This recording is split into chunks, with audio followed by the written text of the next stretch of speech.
আমার আব্বু আমার সাথে মিষ্টি মিষ্টি কথা বলতে শুরু করলেন, ভালোবাসা ভরা কথা বলতে লাগলেন। তারপর হঠাৎ করেই তিনি সেই কথা বলে ফেললেন যা আমি জানতে চাইছিলাম।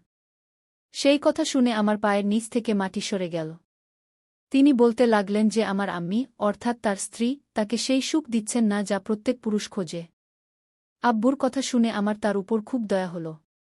আমি তাকে ভালোবাসায় জড়িয়ে ধরে বললাম, আব্বু, আপনি চিন্তা করবেন না, আমি তো আছি আপনার সেবা করার জন্য। কিন্তু তিনি যেন অন্য কোনো জগতেই ছিলেন।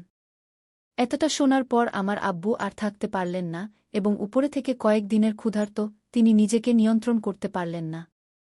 এবং তারপর আমার না মানা সত্ত্বেও। বন্ধুরা, আপনাদের আবারও স্বাগতম আমাদের আজকের মনোমুগ্ধকর গল্পে। আমাদের আজকের গল্পটি আমার এবং আমার আব্বুজির সত্যিকারের গল্প। বন্ধুরা, আমার নাম জোয়া এবং আমরা পাঞ্জাবে থাকি। আমাদের বাড়িতে ৫ জন থাকি, আমার আম্মি, আব্বু এবং আমার দাদা দাদি। আমি আমার আম্মি আব্বুর একমাত্র মেয়ে, তাই তারা আমাকে খুব আদরযত্নে বড় করেছেন। আমার বয়স এখন ১৮ বছর এবং যখন আমার বয়স ১৬ বছর ছিল তখন আমার আব্বু আমার সাথে। আমার আব্বু দেখতে খুব সুন্দর, তার বয়স এখন ৫৫ বছর, কিন্তু তিনি দেখতে ঠিক ৩০ বছরের ছেলের মতো। আমার আম্মির বয়স ৪০ বছর, তিনি দেখতে খুবই সুন্দর, কিন্তু তার চিন্তাভাবনা পুরনো ধাঁচের। তিনি একজন সাধারণ ও সরল মহিলা, যিনি তার বেশিরভাগ সময় রান্নাঘর এবং ইবাদতে কাটিয়ে দিতেন। তিনি দাদা-দাদির, অর্থাৎ তার শ্বশুর-শাশুড়ির খুব সেবা করতেন এবং আব্বুকে একদমই সময় দিতে পারতেন না। আপনাদের জানাই যে আমার আব্বুর নিজের ব্যবসা ছিল। আমরা খুব ধনী না হলেও আল্লাহর দেওয়া সব কিছুই ছিল। আমাদের বাড়িতে সব সুখ-সুবিধা ছিল এবং আমাদের কোনো কিছুর অভাব ছিল না। যাই হোক, এই ঘটনা তখনকার, যখন আমি ১০ম শ্রেণীতে পড়তাম এবং আমার বয়স ছিল ১৬ বছর। কিন্তু আমি দেখতে ঠিক ২০ বছরের মতো লাগতাম, কারণ আমার শরীর ভর্তি ছিল এবং আমার গাল ফোলা ফোলা ছিল। আমি খুব গোরা এবং দেখতে খুব সুন্দর ছিলাম। সবাই আমাকে বন্ধু বানাতে চাইত, কিন্তু আমি কারো সাথে কথা বলতাম না। এক রাতের কথা, যখন আমরা সবাই খাবার খেয়ে নিজ নিজ রুমে ঘুমাতে গেলাম। আমিও আমার রুমে ঘুমাতে গেলাম, কিন্তু আমার ঘুম আসছিল না, তাই আমি বিছানায় শুয়ে ঘুমানোর চেষ্টা করছিলাম। হঠাৎ আমার মনে হলো আম্মি আব্বুর রুম থেকে কিছু শব্দ আসছে। সম্ভবত তারা নিজেদের মধ্যে সেই লড়াই করছিলেন। আমার রুমও আম্মি আব্বুর রুমের সাথে যুক্ত ছিল, তাই আমি শব্দ পাচ্ছিলাম। আমি প্রথমবার আমার আম্মি আব্বুকে এভাবে লড়াই করতে শুনছিলাম, তাই আমার মনে অদ্ভুত এক অনুভূতি হচ্ছিল যে তারা এত রাতে কেন লড়াই করছে। এই কথা জানার জন্য আমার কৌতূহল বাড়তে লাগল। আমি এই কথা জানতে চাইছিলাম, তাই আমি দেরি না করে আমার বিছানা থেকে উঠে দরজার কাছে গিয়ে তাদের দেখার চেষ্টা করলাম। দরজা বন্ধ থাকার কারণে আমি কিছু দেখতে পাচ্ছিলাম না। তখন আমার নজর পড়ল আমাদের বাড়ির সেই জানালার দিকে, যা আম্মি আব্বুর রুমের সাথে যুক্ত ছিল। আমার আম্মি আব্বু কখনো এটি খুলতেন না, কিন্তু সেই জানালাটি খুব পুরনো ছিল, যার কারণে এতে ফাটল ধরে গিয়েছিল, যেখান থেকে আমরা বাইরের দৃশ্য দেখতে পারতাম। তারপর কি, আমি আমার রুমের লাইট বন্ধ করে দিলাম এবং জানালার কাছে গিয়ে তা থেকে উঁকি দিয়ে দেখতে লাগলাম। ভেতরের দৃশ্য দেখে আমার হুঁশ উড়ে গেল। আমার আব্বু জান আমার আম্মিকে কিছু করতে বলছিলেন, কিন্তু তিনি বারবার না করছিলেন। সম্ভবত আমার আম্মির মেজাজ ভালো ছিল না। আমি বুঝে গিয়েছিলাম যে তিনি আসলে তাকে কি বলতে চাইছেন, কিন্তু আমার আম্মি বারবার তাকে না করছিলেন। সম্ভবত মাম্মি খুব ক্লান্ত লাগছিলেন। তখন আমার আব্বু আম্মির উপর রাগ করে পাশ ফিরে ঘুমিয়ে পড়লেন এবং আমার মাম্মিও ঘুমিয়ে পড়লেন। বন্ধুরা, সেই দৃশ্য দেখে আমার খুব অদ্ভুত লাগছিল। আমার বুক খুব জোরে ধড়ফড় করছিল। ভেতরে ভেতরে সম্ভবত আমিও মেজাজে চলে গিয়েছিলাম। আমি অনেকক্ষণ সেই জানালা থেকে দেখতে থাকলাম, যদিও আমার আম্মি এবং আব্বু দুজনেই ঘুমিয়ে পড়েছিলেন। তারপর কিছুক্ষণ পর আমি আমার বিছানায় ফিরে এলাম এবং আবার ঘুমানোর চেষ্টা করলাম, কিন্তু সারারাত আমার ঘুম আসেনি এবং আমি পাশ ফিরতে থাকলাম। যখন আমি সকালে উঠলাম, তখন আমি আম্মি এবং আব্বুকে অদ্ভুত দৃষ্টিতে দেখছিলাম, কারণ গত রাতের কথা আমার মনে এখনও চলছিল। তাদের ভালোবাসা ভরা শারীরিক আচরণের কারণে আমি সারারাত ঘুমাতে পারিনি। আমার আম্মি আমাকে এভাবে তাকিয়ে থাকতে দেখে আমাকে জিজ্ঞেস করলেন, কি হয়েছে জোয়া, কিছু হয়েছে? আমি বললাম, না আম্মিকে, আজ আমার শরীর ভাল লাগছে না, তাই আমি আজ স্কুলে যেতে পারব না। তারা বলল, কোনো সমস্যা নেই, আজ তুমি বিশ্রাম করো, কাল থেকে স্কুলে যেও। আমরা সবাই নাস্তা করলাম, তারপর আব্বু নাস্তা করে টিফিন নিয়ে অফিসে চলে গেলেন। আমার দাদা দাদি দুপুরে খাবার খেতেন। আমার আম্মি আমার নাস্তা বের করে বললেন, নাও, খেয়ে তুমিও বিশ্রাম করো। আমি খাবার খেয়ে আমার রুমে গিয়ে বিশ্রাম করতে লাগলাম। আমার আম্মি দাদা-দাদির কাছে গিয়ে তাদের সেবা করতে লাগলেন, তারপর তাদের নাস্তা করিয়ে নিজে নাস্তা করে নিজের রুমে ঘুমাতে চলে গেলেন। তারপর আমি আমার রুমের জানালা দিয়ে, যা আম্মির রুমের সাথে যুক্ত, তাতে উকি দিয়ে দেখলাম, আম্মি তার রুমে ঘুমাচ্ছেন। কিন্তু আমার মনে কাল রাতের কথা এখনও চলছিল, আর আমি রাত হওয়ার অপেক্ষা করছিলাম। যখন সন্ধ্যা হল, আব্বু বাসায় ফিরলেন, আবার সেই কথাগুলো আমার মনে চলতে লাগল।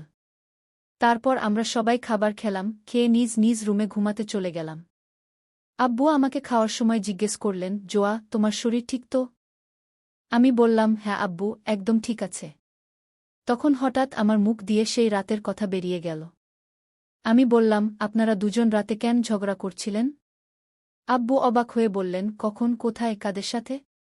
তারপর আম্মি আব্বুর মুখের দিকে তাকালেন, আর আব্বু অবাক ছিলেন যে আমি এটা কিভাবে জানলাম। আমিও এই কথা শুনে ঘাবড়ে গিয়েছিলাম যে আমার মুখ দিয়ে এটা কি বেরিয়ে গেল। কিন্তু আমি বুদ্ধি খাটিয়ে কথা সেখানেই ঘুরিয়ে দিলাম আর বললাম, আমার রুমে রাতে শব্দ হচ্ছিল, মনে হচ্ছিল যেন আপনারা দুজন ঝগড়া করছেন। তখন আব্বু বললেন, ওহ না, সেটা তেমন কিছু নয়।